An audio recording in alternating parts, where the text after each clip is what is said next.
वक्फ पर नए कानून को लेकर के भारी बवाल मचा हुआ है। ऐसा बवाल मचा हुआ है कि नीतीश कुमार से लेकर के और नरेंद्र मोदी के गले में एक तरीके से हड्डी अटक गई। और इसी मामले पर एक सबसे बड़ी सुर्खी, सबसे बड़ी हेडलाइन निकल करके सामने आई है। जेडीयू के नेता वो पहुंच गए हैं सुप्रीम कोर्ट के अंदर। अभी अभी मैंने एक इंटरव्यू किया है और इस इंटरव्यू को आप आखिरी तक जरूर देखिए। करीब 20-25 मिनट की बातचीत है। परवेज सिद्दीकी ने वो राज खोल दिए कैमरे पर जो शायद बहुत सारे लोगों के दिलों में सवाल के तौर पर थे, और वो सारे राज उन्होंने एक एक करके खोल दिए। परवेज सिद्दीकी ने अभी इस्तीफा नहीं दिया है और जेडीयू के नेता के तौर पर ही वो सुप्रीम कोर्ट पहुंच गए और पहले इकलौते नेता हैं देश के जो अपने पद पर रहते हुए, जेडीयू के अंदर रहते हुए सुप्रीम कोर्ट में पहुंच गए हैं। राष्ट्रीय अध्यक्ष हैं राष्ट्रीय अल्पसंख्यक आरक्षण मोर्चा के। अब सबसे बड़ी बात यह है, जब मैंने इनसे बात की तो इन्होंने दो टूक कह दिया कि नरेंद्र मोदी और अमित शाह जिस तरीके से इस कानून को लेकर के आए हैं, यह कानून हमारे शरीयत में तब्दीली कर रहा है। यह शरीयत में तब्दीली करने के लिए कानून लेकर के आए। इससे बड़ा स्टेटमेंट और कुछ नहीं हो सकता। सरकार बिल ला के छेड़छाड़ कर रही है, हमारे शरीयत के साथ मतलब उसको तब्दीली करने की कोशिश कर रही है।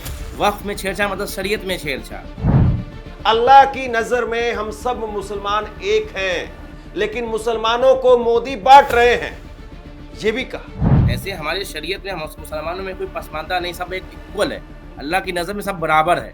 आपने जानबूझ के उनको आरक्षण दे दिया कि हम महिलाओं के लिए काम कर रहे हैं, हम पसमानदा के लिए, आप बांटने काम कर रहे हैं। अल्लाह की नज़र में सब बराबर, सब मुसलमान हैं। अगर नरेंद्र मोदी को पसमंदा मुसलमानों की फिक्र है, हालांकि उन्होंने कहा कि पसमंदा कोई होता नहीं है, ये पसमंदा शब्द नरेंद्र मोदी की राजनीति की पैदाइश एक तरीके से, लेकिन फिर भी उन्होंने कहा, बड़ा गजब और जोरदार इंटरव्यू हुआ है, आप आखिरी तक देखिए। उन्होंने कहा कि अगर नरेंद्र मोदी पसमंदा मुसलमानों का कोई भला करना चाहते हैं तो आप हमें आरक्षण दे दीजिए, हमें आरक्षण दीजिए ना, जिससे लोगों को, बच्चों को नौकरियां मिलेंगी। आप वो काम नहीं कर रहे हैं।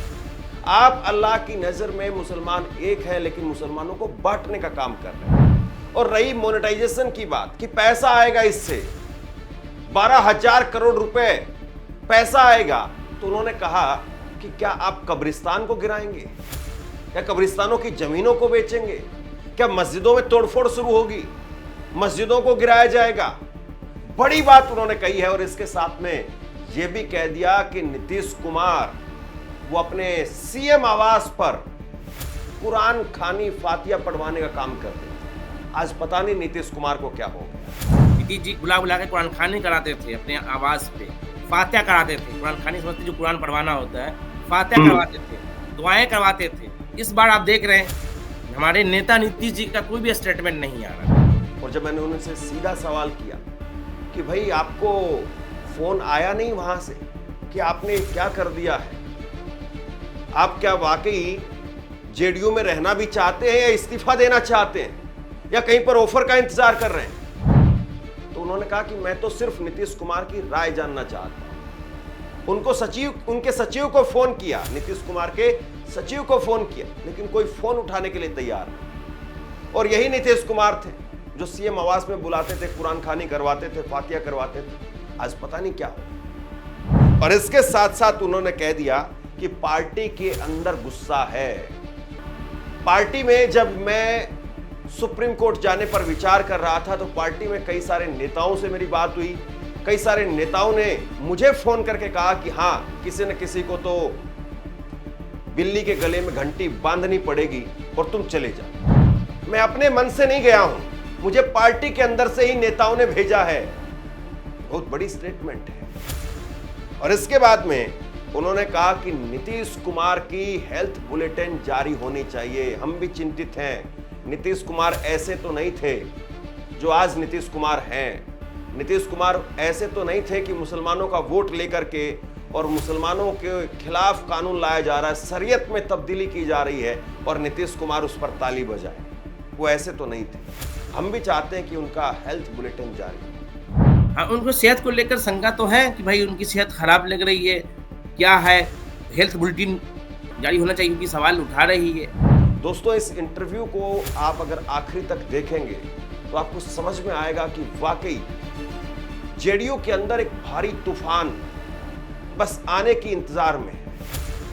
कभी भी एक भारी तूफान जेडीयू के अंदर खड़ा हो सकता है और जेडीयू, नीतीश कुमार, नरेंद्र मोदी कैसे उस तूफान को संभालेंगे।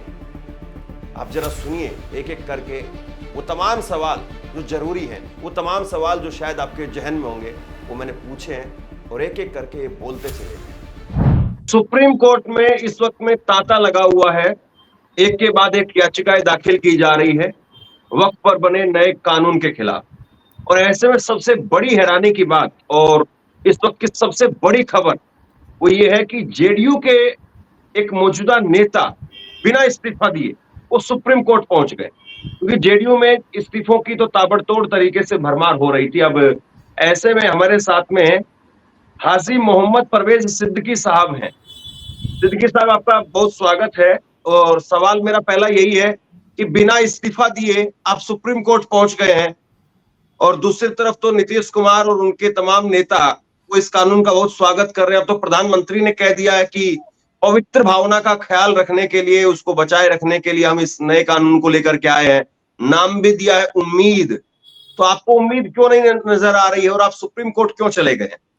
क्योंकि मैं सुप्रीम कोर्ट इसलिए मैं जाना पड़ा, क्योंकि जो बिल आया सदन में, सदन के बाद जेपीसी की कमेटी बनी, उस पर मैंने जेपीसी के चेयरमैन को मैंने पत्र भी लिखा, ईमेल भी किया। अब मैं मिलने के लिए मुझे टाइम भी मिला था, मैं मिल नहीं पाया था उस दिन, मैं ट्रैफिक में फंस गया दिल्ली में।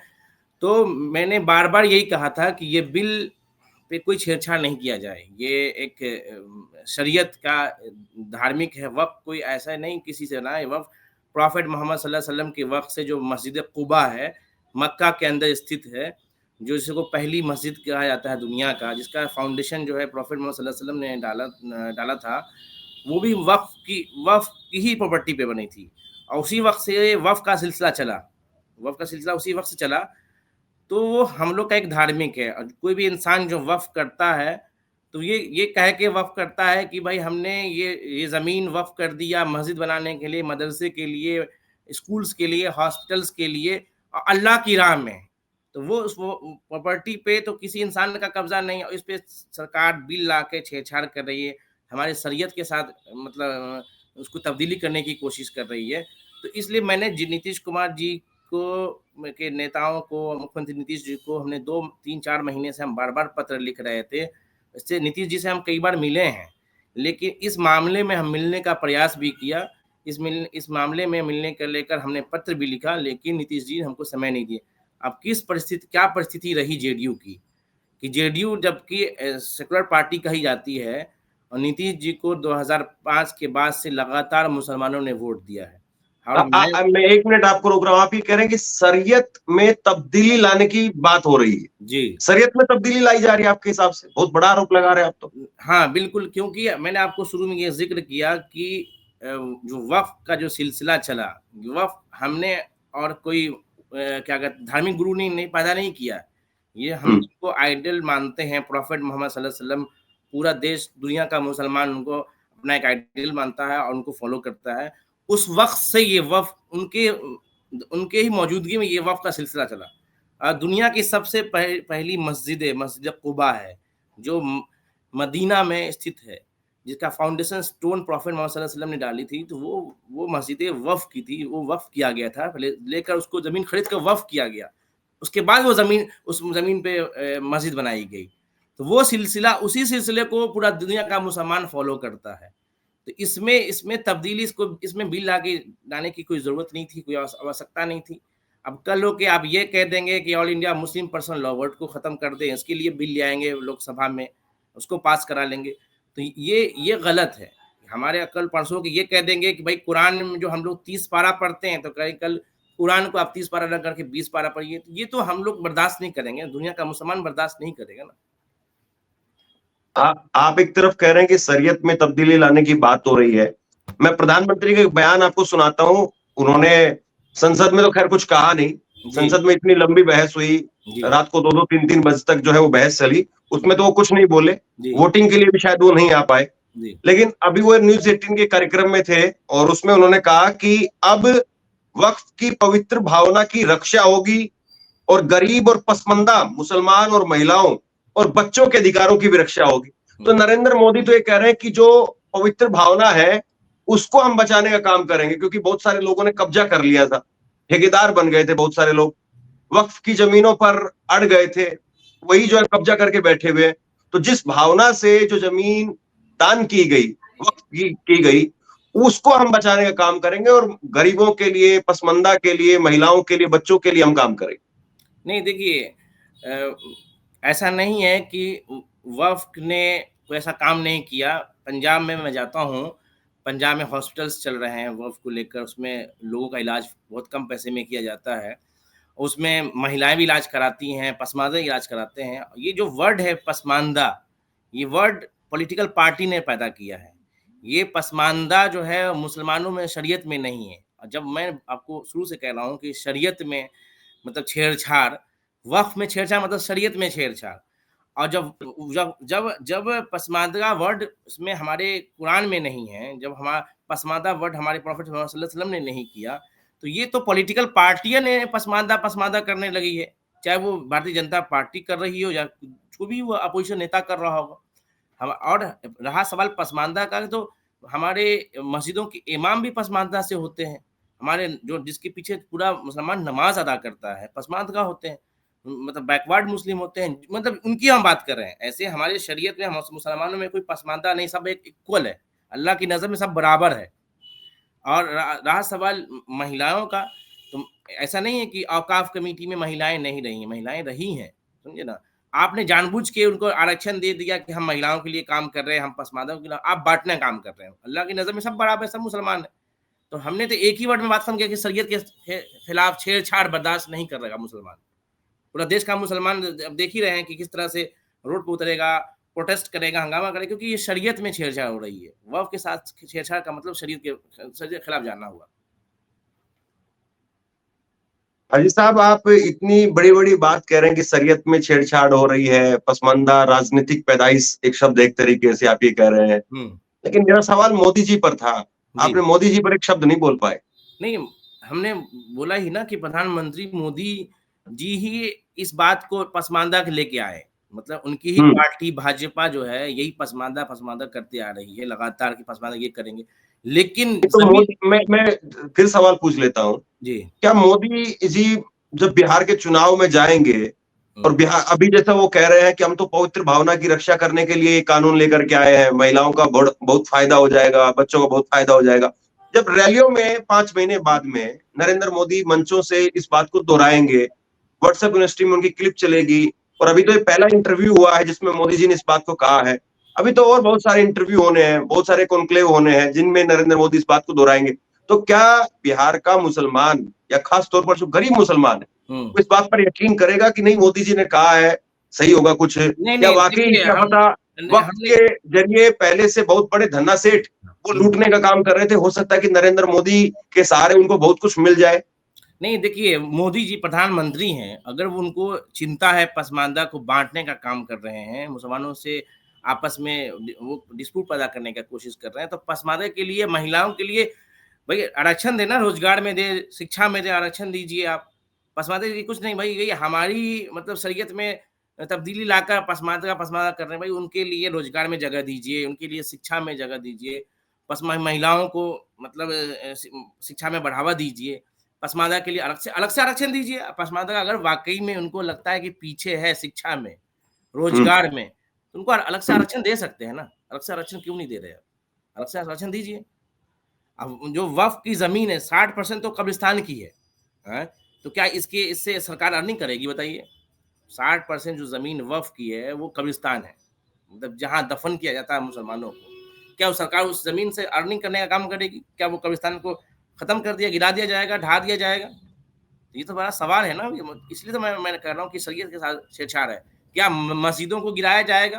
क्या मस्जिदों से कमाई करेगी मोदी सरकार? क्या मतलब मदरसों से कमाई करेगी? मज़ार खानकाह बना हुआ है, मज़ार बना हुआ है, धार्मिक मज़ार बने हुए हैं, क्या मज़ारों से कमाई करने की सोच रही है मोदी सरकार? तो ये तो एक बड़ा सवाल है, और देश का मुसलमान सवाल कर रहा है प्रधानमंत्री मोदी से कि आपको फिक्र नहीं है मुसलमानों की या पसमानदा की, आप बस मुसलमानों को तंग करने का काम कर रहे हैं, मुसलमानों को मतलब जलील करने का, मुसलमान घुट के रह रहा है। मतलब आप यूपी की हालत को अब देख रहे हैं कि मुसलमान किस स्थिति में जी रहा है। गाजा और फिलिस्तीन वाला हाल हो गया है वहाँ। मुसलमान, मुझे, हम भी यूपी जाते यूपी हैं। में मुसलमान गाजा और फिलिस्तीन की हालत में आप ये करें। हाँ, वो बिल्कुल, वहाँ का मुसलमान, मुझे कल भी बहुत सारे फ़ोन आए थे हमारे यूपी से, तो वो ये कह रहे हैं कि भाई गाज़ा फ़िलिस्तीन वाली हालत है। मतलब बस ज़िंदगी जी रहे हैं, कोई आज़ादी नहीं है। नमाज़ पढ़ने के लिए रोड पे नमाज़ अगर एक दिन अदा होती है तो उसके लिए रोका जाता है कि नमाज़ नहीं पढ़ने दिया जाए। इतने बड़े प्रदेश के मुख्यमंत्री कहते हैं कि भाई नमाज़ रोड पे नहीं अदा करने देंगे। बताइए, एक एक शोभा देता है। उत्तर प्रदेश देश का सबसे बड़ा राज्य है, जहाँ सबसे देश में सबसे ज़्यादा मुसलमान वहाँ रहते हैं उत्तर प्रदेश में। देश का सबसे ज़्यादा मुसलमान उत्तर प्रदेश में रहता है। उत्तर प्रदेश का मुसलमान नाराज़ है। उत्तर प्रदेश का मुसलमान घुट-घुट के ज़िंदगी जी रहा है। कल कल जम्मू कश्मीर के विधानसभा के अंदर वो मारपीट हुआ। वहाँ का भी मुसलमान कह रहा है कि यूपी का मुसलमान किस तरह जी रहा है। तो जो भी मुसलमान है उसको तो दर्द तो है यूपी की हालत को देखकर। मैं योगी जी से मैं मिला हूँ, ऐसा नहीं कि मैं मिला हूँ। 2017 में मैं योगी जी से मिला था मई में, मदरसा आधुनिकीकरण को लेकर। योगी जी से मैं मिला था 30 मई 2017 को मैं मिला था, ठीक है? मैं योगी जी से मैं बात किया था कि उस वक़्त नदवा पे पथराव हुए थे। नदवा जो लखनऊ के अंदर स्थित है, तो उस पे योगी जी ने तत्काल कार्रवाई किया था। उन्होंने डीजीपी से कार्रवाई किया था कि आपके संज्ञा, और मुझे योगी जी ने इस बात का आश्वासन दिया था कि हम प्रदेश के अब पार्टी के नेता नहीं हैं, हम पूरे प्रदेश के हम नेता हैं। पार्टी के नेता नहीं, हम प्रदेश के मुख्यमंत्री हैं। उसके बाद देखिए, कई ऐसे वाक़ये आए, योगी जी फिर से खुल-खुल के बोलने लगे मुसलमानों के खिलाफ, लेकिन मुझे उस वक़्त आश्वस्त किए थे। नहीं, लेकिन अब तो आपकी पार्टी के ही नेता बोल रहे हैं। मैं एक बयान देख रहा हूं अशोक चौधरी का, जी। वो कह रहे हैं कि अब हमें मौलाना की जरूरत नहीं है। हाँ। बताइए आप क्या कहेंगे? अभी नहीं, तो ताजा बयान आप योगी आदित्यनाथ को कोट कर रहे हैं, यूपी की बात कर रहे हैं। अब तो डबल इंजन वो उत्तर बिहार में लाना चाह रहे हैं ना, डबल इंजन खुल करके, और भाजपा का इंजन एक तरीके से हो सकता है कि आएगा, नीतीश नहीं, कुमार पता नहीं कहाँ जाएंगे। हाँ, देखिए, कल अशोक चौधरी जो कांग्रेस के पूर्व नेता रह चुके हैं, प्रदेश अध्यक्ष रह चुके हैं, हमेशा वो सेकुलर की बात किए। समस्तीपुर में उनकी बेटी चुनाव लड़ी, शांभवी चौधरी, और मुसलमानों ने वोट बढ़-चढ़ के शांभवी चौधरी को दिया, और अशोक चौधरी खुद जाके दरवाजे पे भीख माँग रहे थे मुसलमानों से। मुसलमानों ने दिया, हम लोग खुद काम किए उस पे, लोकसभा के चुनाव में शांभवी को जिताने के लिए। कल अशोक चौधरी का जो बयान आया, मैं जेडीयू के पार्टी में हूँ और पार्टी के लिए काम कर रहा हूँ लगातार। कल एक बयान आया, मुझे ही तकलीफ नहीं है, बहुत सारे धार्मिक गुरु हैं, मौलाना हैं, जिन्होंने नीतीश जी के साथ कुरान खानी कराई। नीतीश जी बुला-बुला के कुरान खानी कराते थे अपने आवास पे, फातिहा कराते थे। कुरान खानी समझते, जो कुरान पढ़वाना होता है, फातिहा हम्म। करवाते थे, दुआएँ करवाते थे। आज उस नीतीश जी के ही हमारी ही पार्टी के एक बड़े वरिष्ठ मंत्री हैं अशोक चौधरी, जो बयान जो काफ़ी निंदनीय है। इस तरह का बयान है, क्योंकि मुसलमानों ने, धार्मिक गुरुओं ने बढ़-चढ़ कर साथ दिया है, तभी नीतीश कुमार जी 18-19 साल से मुख्यमंत्री की कुर्सी पे हैं। अगर नहीं, मुसलमान अगर एकदम से बायकॉट कर देगी अगर पार्टी को, तो नीतीश जी को पता चल जाएगा, क्योंकि अब ये उठा के देखते हैं कि भाई मुस्लिम विधायक नहीं बना, मुस्लिम एमएलए नहीं बना, मुस्लिम सांसद नहीं बना। लेकिन ये इस चीज़ का उनको अंदाज़ा नहीं है कि आपके ही कैबिनेट में कुछ लोग बैठे हैं मंत्री, विजय चौधरी सबसे वरिष्ठ नेता है, सारंजन से जीत के आए हैं। मैं उस विधानसभा के में 2 दिन मैंने कैंप किया था, और मैंने वहाँ, मुसलमान नाराज़ थे एनआरसी सीए को लेकर, मैंने लोग को मनाने का काम किया, और नीतीश जी खुल कर बोले उस वक़्त, मुसलमानों के लिए आश्वस्त किए। इस बार आप देख रहे हैं, हमारे नेता नीतीश जी का कोई भी स्टेटमेंट नहीं आ रहा है। अब क्या परिस्थिति है, क्या मजबूरियाँ हैं, किनके प्रेशर में है? टोपी लगा करके तो आ रहे हैं ना, टोपी लगा करके आ रहे हैं, बताइए अब क्या दिक्कत टोपी है? लगा के आना, टोपी तो कोई भी लगा लेगा, टोपी लगा के आना कोई बड़ा ये नहीं है। आपने जो टोपी पहनी हुई है वैसी टोपी नीतीश जी कल पहन करके घूम रहे थे, हाँ, बताइए क्या दिक्कत है? जी, ईद मिलन में वो टोपी पहने हैं, लेकिन हम्म। भाई नेता, हम भी नेता उन्हीं को मानते हैं। प्रदेश का मुसलमान जेडीयू के वर्कर और नेता, मेरे जेडीयू के बहुत सारे वर्कर का फ़ोन आ रहा है, नेताओं का फ़ोन आ रहा है। ऐसा नहीं कि मैं अकेले बोल रहा हूँ, मैं अकेले इस बिल के खिलाफ सुप्रीम कोर्ट गया हूँ। मुझे कर्नाटका के जेडीयू के जनरल सेक्रेटरी ने मैसेज दिया हुआ है मुझे, कि आपने सही किया है। जेडीयू पार्टी के बहुत सारे लोग, सिर्फ बिहार की मैं बात नहीं कर रहा हूँ, देश के जेडीयू पार्टी के नेताओं मुझे फ़ोन करके मैसेज कर रहे हैं कि आपने सही स्टेप लिया है। अब मैंने बिहार के प्रदेश के मुसलमानों से मशवरा लेके मैं गया हूँ कोर्ट, क्योंकि मैं अब नीतीश जी से मुझे मिलने भी नहीं जा रहा, मैं मिलना चाह रहा हूँ, नीतीश जी से बात करना चाह रहा हूँ, वक्फ बिल पे नीतीश जी की राय लेना चाहता हूँ कि तो नीतीश जी, कहीं हो सकता है कुछ लोग गलत मैसेज दे रहे हैं क्या? नीतीश जी से कुछ लोग हैं जो हैं हमारे ही पार्टी के नेता, उनको किसी से मिलने नहीं दे रहे, किसी से मिलने नहीं दे रहे, नीतीश जी किसी से मिल नहीं रहे हैं। वो एक सोशल फोन कार्यक्रम पर में बात नहीं हुई आपकी? फोन पर बात नहीं हुई है? मैंने कहा ना कि मैं बात करने का प्रयास लगातार उनके सचिव को फ़ोन कर रहा हूँ, मैसेज कर रहा हूँ कि टाइम दिला दीजिए। हाँ, मिल जाएगा, टाइम मिल जाएगा, टाइम नहीं मिला। इससे पहले हम कई बार मिले, मदरसा आधुनिकीकरण को लेकर मिले, कब्रिस्तान की घेराबंदी को लेकर मिले, अलीगढ़ यूनिवर्सिटी की शाखा किशनगंज सेंटर को लेकर मिले। नीतीश जी हमेशा साथ दिया है, ऐसा नहीं है कि हम मिले, लेकिन अब करीब 4-5 महीने से नीतीश जी किसी मुस्लिम नेताओं से वन टू वन बात नहीं कर रहे हैं। वो पब्लिक में जाके मिलना, ईद मिलन जाना, इफ्तार पार्टी में जाना, वो तो पब्लिक में जाना, लेकिन वन ले, टू वन बात ले, नहीं, मसला नहीं हो रहा है। लेकिन अभी तो हो सकता है ना कि आपने पूरा एकदम हलचल मचा दी है, क्योंकि अभी तक ये हेडलाइन नहीं आई थी, या तो ये हेडलाइन तैर रही थी कि जेडीयू के नेताओं ने इस्तीफा दे दिया, या जी, ये हेडलाइन आ रही थी कि जी, कांग्रेस का कोई नेता, सांसद इमरान जी, प्रतापगढ़ी या असदुद्दीन ओवैसी वो सुप्रीम कोर्ट चले गए, जी, या आरजेडी के नेता सुप्रीम कोर्ट चले गए। ये हेडलाइन तो चल रही थी, जी, लेकिन आपने पहली बार एक तरीके से खलबली मचा दी और पहली बार एक हेडलाइन चल रही है कि जेडीयू का कोई नेता वो सुप्रीम कोर्ट चला गया। तो जी। उसको मैनेज करने के लिए आपके पास कोई फोन नहीं आया कि भाई आप ये या तो इस्तीफा दे दो, या फिर जो है आप ये सुप्रीम कोर्ट मत जाओ, अपना याचिका वापस कर लो? नहीं देखिए, हम इस्तीफ़ा क्यों देंगे? क्योंकि हमने पार्टी में हज़ारों लोग को जोड़ा है पार्टी में। ऐसा नहीं कि मैंने जेडीयू के लिए काम नहीं किया है। मैंने जेडीयू में अपनी कुर्बानियाँ दी हैं। सीमांचल में हम यात्रा लेके गए थे, अक़लियती बेदारी कारवां। हमारे नेता राष्ट्रीय उपाध्यक्ष वशिष्ठ नारायण सिंह, जो राज्यसभा सांसद भी हैं और पार्टी के बड़े नेता हैं, उन्होंने झंडी दिखाई थी अपनी आवाज़ से और मैं यात्रा लेकर सीमांचल में गया। सीमांचल में मैंने दर्जनों कार्यक्रम किए, कटिहार, पूर्णिया, औरैया, बहुत लोग को जोड़ने का काम किया। मिथिलांचल की सरजमी पे गए, या आपकी बेतिया के साइड में गए। लगातार हम काम कर रहे हैं, तो पार्टी में हम हैं, सक्रिय हैं और पार्टी को हम तब तक नहीं छोड़ेंगे जब तक हमें पार्टी कुछ ऐसा कुछ फैसला नहीं लेगी। हम ये देखना चाहते हैं कि पार्टी के वफ़ादार समर्पित नेता, कि पार्टी क्या कहे, हमारी पार्टी बात मानती है या पार्टी मुझे निकालती है, ये देखना होगा। लेकिन मैं आपके चैनल के माध्यम से ये बताना चाहता हूँ कि मैं अपने से पार्टी में से इस्तीफ़ा नहीं दूँगा।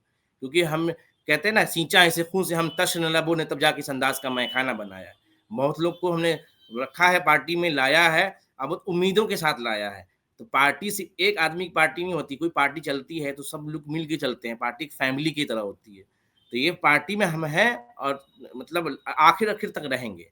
हम बहुत सारे लोग जेडीयू के नेता जो हैं प्रेशर बनाने की कोशिश तो कर ही रहे हैं। हमारे लोग के पास फ़ोन आ रहा है, मतलब हमारे पास फ़ोन नहीं आया है, हमारे पास फ़ोन आ रहा है। कार्यालय की तरफ से हो या पटना की तरफ से हो, या प्रेशर क्रिएट करने की कोशिश की जा रही है।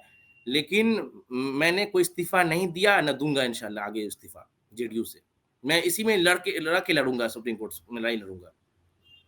ये ऑफर की कोई आप वेट कर रहे हैं कि ऑफ़र का आरजेडी से, कांग्रेस से?